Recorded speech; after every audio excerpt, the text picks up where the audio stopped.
There, this is John from Heroes and Legends. Today is part 3 of our 6-part Modern Masters 2015 set review. Today we'll be focusing on all the black cards in the set. If you've joined us the last 2 days, we looked at the white cards and then the blue cards, and then over the next few days we'll look at the rest of the set. Tomorrow we'll be posting the red, the following day the green, and then on the last day we'll get the rest of the set, which will include the multicolor and colorless. So, if you haven't subscribed to the channel yet, definitely a good time to do so you don't miss any of the Modern Masters set review or of all the other great stuff we have coming up. So having said all that, let's jump into the set review. We got a lot of cards to talk about. The first one is Bitter Blossom. So this is a big one. Just let's start off big right here. So when the first Modern Masters was released, Bitter Blossom was at that time banned from the modern environment. So it was not a reprint. Since then, it became unbanned, and it hasn't warped the format or destroyed the format or anything like that. There's decks out there that are trying to make it work. It does see a little bit of play. However, there's just a lot of hype around this card, so the value, once it got unbanned, really started to climb quite significantly. So really good to see a reprint of this card. Now let's quickly talk about how good it is. In Limited, this can win you the game, basically. It costs 2, and even though you are paying life, you're just going to get a 1/1 flying creature every single turn, and eventually you're just going to overwhelm your opponent. This card is amazing, and that I think is why, more than anything, is at the mythic level, is just because in Limited, it just takes over games, and even at the rare level, it might be showing up more than you'd like it to. As far as the modern format goes, like I said, it's a good card. It's trying to find its place, and it probably will eventually find its place. However, it's not knocking the format over. So I think this would have been fine in that capacity as a rare, but it's probably good that it's a mythic. Next is Bloodthorn Vampire, and here's a common. There's a real small kind of vampire sub-theme. Kind of goes along with the red bloodthirst theme a little bit, as you see as we go forward. And this is just a common that's just a fine vampire. He costs 2, and you're able to pump him by sacrificing creatures. It also kind of goes along with the token theme that you see in many of the colors, actually. And that's what's very dynamic about this limited environment. There seems to be a lot of different angles you can go. It's not just a blue-white deck and a red-black deck. Like, you can do a lot of different things. Black and green go well together, black and red go well together, black and blue go well together. So there's just a lot of synergies with the different types of mechanics. Next is Bone Splitters, and this is pretty powerful. I mean, it's a removal spell for 1 black. The only thing you do want to keep in mind when you play this, and it is common, so you're going to see a lot of them, is you are kind of 2-for-1ing yourself when you play this card. Now, that's not always a bad thing. If you're getting rid of a threat that you have no other way to get rid of, that's just fine. And if you're playing, say, a token strategy and you have extra tokens lying around, well, this card gets a whole lot better. Daggerclaw Imp, and this is another very aggressive black card, and we're starting to see that seems to be black's niche here, is just a lot of aggression. And it's a flyer, 3/1. Of course, it can't block. Not meant to block. If you're playing a 3/1 flyer on turn 3, he's there to go in and get in the red zone. He's not there to play defense. Next, another big one, Dark Confidant. This card is hovering around the $75, $80 range, although I'm sure it's gone down now that it's been officially spoiled that it is being reprinted, but it is at the mythic rare slot. During the first Modern Masters, this was reprinted, and this is one of the big 4 Modern Masters cards that were huge from the first set that have now returned in this set. As far as the card goes, it's going to be a little risky to play in Limited, although there are decks in Limited that you can play it. Like if you play a lot of these small aggressive creatures that we've just seen, he's going to be a fine guy for you in Limited. However, it's going to be hard to make him fit because most Limited decks are going to have a high-end house or bomb, and you definitely don't want to pull him on your upkeep with Dark Confidant. Like, for example, it would really be sad to pull your Emrakul or something like that. And I think last Modern Masters, I actually did use this guy in Limited and burned myself pretty bad with a big creature. So it happens. There's a calculated risk when you use this card. However, from a constructive point of view, it's a fantastic card. It was a little better in Modern back before Bloodbraid Elf was banned and Jund kind of took a pretty big hit. But it's still a great card, and I think it's going to have its day again, especially as the format changes and new cards come in and different bannings occur. So definitely a good card. Get your copies. This might be the cheapest they're going to be, maybe ever. So it might be good to get your copies now. Death Denied. And this is just a graveyard recursion spell. It's at the common level. It is going to help you if you're playing a lot of small creatures and playing an aggressive strategy. It helps you get those back. Nothing really to write home about. The cards do go to your hand, but it is an arcane spell, so there are some synergies with spirits and arcanes. Deathmark. And here's another one of those original cycle of really powerful color hosers. And really fine card. You're going to board it in against green and white creature based decks, and you're going to be very happy to do so. It's going to be great for you and limited in those matchups. Devouring Greed. This is going to go again with kind of the spirit theme, which this is a card that kind of goes well with white even. You see a lot of spirits in white. So just an interesting card. It's not going to be for every deck, obviously. You're going to have a real good spirit theme going on here before you're probably going to play this card, considering it costs 4, 2 of it on color. If you don't have spirits to sacrifice, it's not really doing a whole lot for you. Again, it is an arcane spell, so don't overlook that. Next is Dismember. This is maybe one of the best cards in the set, and the first two colors we looked at, white and blue, they each had one Phyrexian mana card in them. Black actually has 2, and we'll see the second one in a little bit. But one thing I want to point out about Dismember, first off, in Constructed Modern, it's awesome. It gets played all the time. It's a fantastic card. It's worth a little bit of money considering it's an uncommon. In Limited, this card is going to be awesome for you. And when you build your deck and you sort your cards, don't put these cards in the black pile. Dismember, throw it in your colorless pile. Because I remember playing these in New Pyrexia, and you see players building their decks, and Dismember would go in their black pile, and Phyrexian Pro would go in their blue pile, and then when they figured out, you know what, I'm not playing black, they just moved that whole pile off to the side. You can play Dismember in any color deck. It doesn't have to be a black deck, and it's good enough that I'm probably running this in almost any deck that I'm playing, no matter what color combination it is.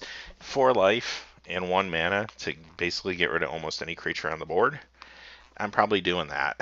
So just don't overlook that thought. When you're building your deck, keep these Phyrexian mana cards to the side. They'll do you well.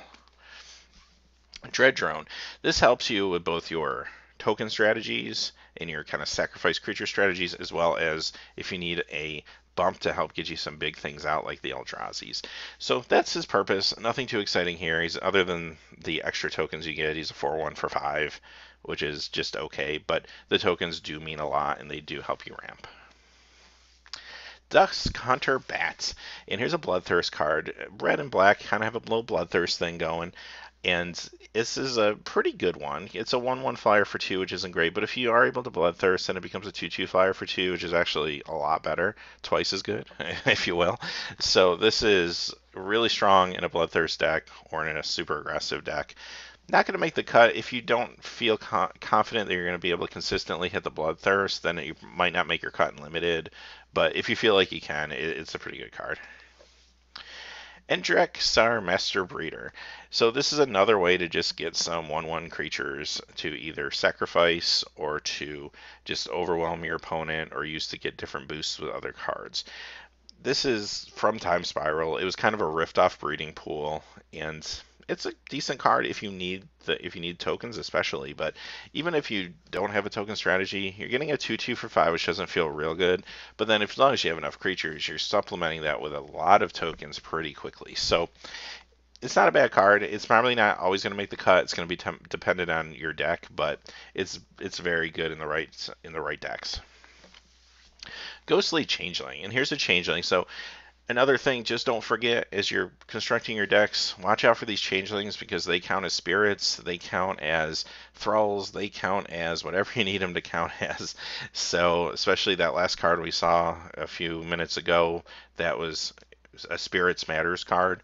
The changelings are here for you too. So having said that, not too much else to say about this card. It can be pumped, and it's a 2/2 for 3, so it's decent. It's good late game mana sink, but it doesn't have evasion, so that will hold it back a little bit. Grim Affliction. So blue is doing kind of the graphs proliferate thing, and so is green's doing the graph thing. So here's another example of where black really can fit well with either blue or green. So you almost don't want to think of these as color combinations as much as you're building decks around the mechanics. And the mechanics can really fall into a lot of different color combinations. So having said that, this is a really fine card. At instant speed, you're able to put a -1/-1 counter on and then double it, or else maybe just destroy a creature of 1 toughness and pump something else of yours that has a +1 counter on it. So this is a very versatile card. It can be used as a combat trick because it's at instant speed. It's a very good card, and it's at the common level, so you're going to see a lot of these floating around. And still Infection. So here's just another way to put a -1/-1 counter on something if you're going with that proliferate strategy, and you get the cantrip off it. So not bad for 4. You can also do it at instant speed, so again, kind of works as a combat trick for you, makes it worth the four casting cost. Midnight Banshee. And here's a wither creature, and we'll see another one in a few moments, but there's a little bit of this going around. This again helps you get more -1/-1 counters, which can be proliferated. However, this guy is still a 5/5 wither creature, and he's a spirit as well, which you don't want to overlook. So he's a pretty good guy. The only thing you're going to have to think about is his 3 black casting cost, 3 black, 3 colorless. Are you going to be able to do that consistently in your limited deck? Maybe. Depends on your deck. It depends on what kind of color fixing you have. So use your judgment, obviously, before including this guy. You want to make sure you're able to cast him. But there are a lot of tools in the set that I think will help you cast him as long as you get a good pool. Probably easier in draft than sealed, but I think you'll be able to get him out in most cases. Next is Nameless Inversion, and it is a changeling travel instant, so don't forget that piece of it. It can come into play. Only costs 2, you get +3/-3, so it's removal, or it's a combat trick, or it's a pump spell to get extra damage across. Again, a lot of versatility here, and I do like the fact that Black's giving you a good base of aggressive, fast creatures, and then also a lot of nice combat tricks too. So there's probably a deck there with maybe complementing with a little bit of blue or green that is probably pretty powerful, or even red, of course. Next is Necroskitter, and this is a pretty fun casual card traditionally, but in this format, it's relatively powerful and limited. Because what you're going to see here, he's only a 1/4, but he only costs 3. And with Wither, your opponent's not going to want to run its creatures into it, especially risking the fact that once the creature gets a -1/-1 counter, if it does die somehow, now you're getting control of it. So this can really slow down the game. It can really make your opponent stop and think about their combat. And in conjunction with some of the other cards that we just saw, this is going to allow you to steal some creatures permanently and maybe just swing game. If your opponent can't deal with this card and find a way to get rid of it, it's probably going to eventually take over the game for you. Real good limited card. Plagued Rusalka. So this one is a fine kind of 1-drop guy. Now, it gives a creature -1/-1, but take note that it's not a -1/-1 counter. So it's just -1/-1 until end of turn. If it was a counter, it would be better probably in this set, but it is a spirit, so don't overlook that either. But it's an okay card. It's probably not always going to make your cut. It's just going to depend on what else you have. And this is just such a powerful set that, I don't know, there's times where you might just be opting to play more powerful cards over this one, but it's not a bad limited card. Profane Command. So real quick, about a little over a week ago, there was this leak that came out telling us what many of the cards were in Modern Masters. Turned out that it was probably mostly correct, but it does appear that maybe it was just some good guesses because there was some incorrect information in there as well. And one of the pieces of incorrect information was that the entire original command cycle from Lorwyn was going to be reprinted. So we saw Cryptic Command yesterday in the blue review. We have Profane Command here right now, but the other 3 have not been reprinted. So just kind of a note, kind of a lesson, I think, for all of us, because people were really taking that leak as gospel just because that particular person had leaked cards before and was correct. And like I said, they were mostly correct, but not completely. Now, having said that, let's talk about Profane Command. This card's awesome. So really fine card. It definitely gets played in Modern Constructed. It's huge and limited. I mean, just look at the versatility here. I mean, choose 2. It's an X spell for 2 black. You can do direct damage where your opponent loses life. You can kill a creature, even an indestructible creature. You can give your creatures fear to hopefully give them some evasion, or you can just start getting cards from your graveyard back to the battlefield. It's nuts. So this card's awesome. If you're playing black and you open this, you're playing it. Puppeteer Clique. This is a real annoying card. Now he costs 5, but he's a 3/2 flyer, so that's okay in itself. But then just the fact that when he comes into play, you get to kind of attack your opponent with one of his dead creatures for 1 turn, and then it has persist. So when it dies, it comes back as a 2/1 flyer, and you get to attack again with one of your opponent's dead creatures. It's just an annoying card that makes your opponent again really have to think about combat. Really fun limited card. Reassembling Skeleton. When this first came out, I'm just going to take a minute to talk about the rules here on this one. This card confused me. And I guess when I first saw it, I thought of it kind of like Regeneration, where because when you kind of look at the wording, if I know the skeleton's about to die, say I'm blocking with it, and I pay the 2 mana, my thought was it would work like Regeneration. It would die, but then it would come back. The trigger would bring it back from the graveyard tapped. It's actually not how this card works. It actually is cast right out of your graveyard. So it dies, it goes to your graveyard, and then at any time after that, you can play the 2 mana to bring it back into play. Very interesting. The wording always confused me. I mean, now reading it where it says return Reassembling Skeleton from your graveyard to the battlefield tapped, I get it. It's just saying for you to activate it, it has to be in the graveyard, so do what it's saying to do. But I just wanted to take a minute to point it out just because it was a card that confused me when it originally came out, and if there's any new players out there, just thought that would help. Now, having said that, he's a good guy. He's going to block any big creature as long as it doesn't have trample or some sort of evasion. It can get in there and block, and every turn you can bring him back for 2 mana, and it can help save you against a big ground pounder. So that is definitely not a bad thing at all. Good limited guy. Scavenger Drake. So he's a flyer, 1/1 for 4, but every time a creature dies, he gets bigger with +1/+1 counters, which can also be proliferated and what have you. So these cards are deceivingly good. Sometimes people discount these cards and just say, I don't want to pay 4 for a 1/1 flyer. Or you cast a 4/1/1 flyer and your opponent decides not to counterspell it. It's not a threat. But these cards get crazy. You let these things go unchecked, especially with evasion like flying, and this can get out of hand fast for you or your opponent. So I almost always play this type of card when I see it, when I come across it in limited. It's really strong, and it's just going to get stronger as far as the game goes, and at some point your opponent has to deal with it or else they're not going to win the game. Scuttling Death. And here's another one of the Soul Shift cards, which gives you a little bit of value. So he's a 4/2 for 5, which isn't awesome, but he is a spirit, which is good to know.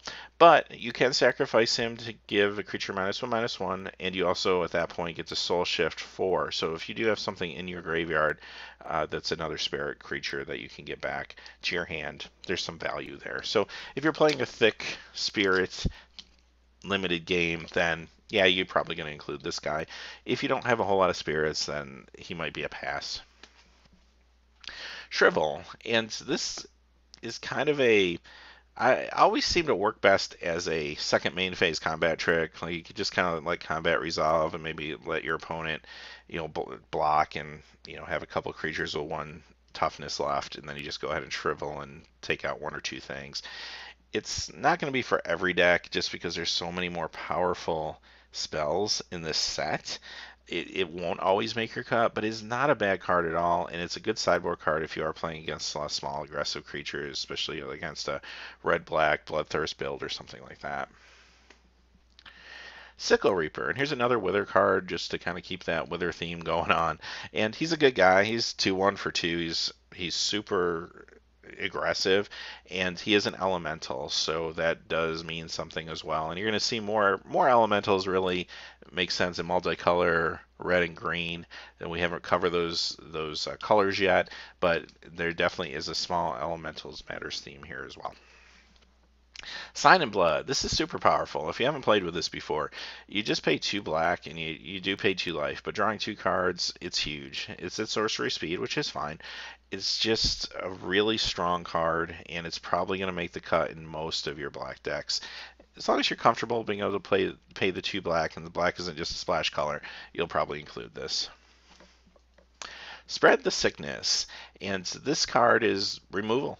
And because it's removal, you're playing it. So it's cost 5, you get to destroy a creature, and then you also proliferate as a bonus. So, hey, pretty good card overall. And it's at uncommon, so there'll be a few of these floating around in game. Surgical Extraction. This is our second Pyrexian mana card for black, and I think black got the bonus one because this is really more of a constructed card than it is a limited card. You're not going to really see this a whole lot in your limited game.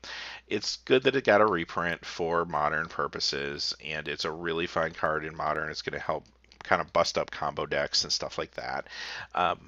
But in limited, is there a purpose for it? Maybe as a sideboard card. If you do run into, maybe in a draft, somebody has a lot of a problematic common, you can use Surgical Extraction in a case like that. Or if there's one card that somebody's using some sort of return from the graveyard antics on, you're able to kind of side it in and try to take care of that threat. But, I mean, honestly, for the most part, you're probably not going to use this too much in limited. Thief of Hope. And this guy's probably the engine, or at least one of the engines for the Spirit Arcane strategy. So if you do go that strategy, especially in draft, and you're able to pick up a bunch of these guys at common, this can be pretty devastating in multiples. So he also has Soul Shift, which is very nice if you're playing that Spirit theme. And this guy can do a lot for you. I like this card a lot. He doesn't fly, even though he's flying in the picture. That's a little confusing, but keep that in mind. Other than that, he's a good guy for that instance. Might not make the cut if you don't have a strong Spirit Arcane theme going on. Vampire Lacerator. Another aggressive card, goes well with some of the red aggressive cards. Now, the only thing I will warn about this one is, if you're playing aggressive, yeah, he's almost an auto include in your deck. If you're playing a more control-y, say black-blue deck or something, and you just include this guy as a side thought, he's probably not going to be great for you because if you're trying to draw out the game, he could actually do you more harm than good. But that's pretty rare. I mean, for the most part, he's going to be a good guy in limited. Next is Vampire Outcast. So paying 4 for a 2/2 lifelinker isn't super exciting. However, if you can Bloodthirst this guy and he becomes a 4/4 for 4 with lifelink, that's a pretty awesome card. It's probably one of the best Bloodthirst cards in limited. Definitely play him if you have any inkling that you're going to be able to Bloodthirst him, which I think is most decks. And our last card for today is Waking Nightmare. And this is basically just Mind Rot. However, it's the arcane version of Mind Rot. So Mind Rot's a fine card. It's going to be a good card. It's going to do good work for you. It doesn't always make your cut in limited. It just depends on what kind of deck you have. More aggressive decks tend to not play Mind Rots just because they rather fill their space with more practical, quick creatures and direct damage. However, more controlling games and more controlling decks, this is a really fine card, and the Arcane is just going to be a bonus on top of it for you.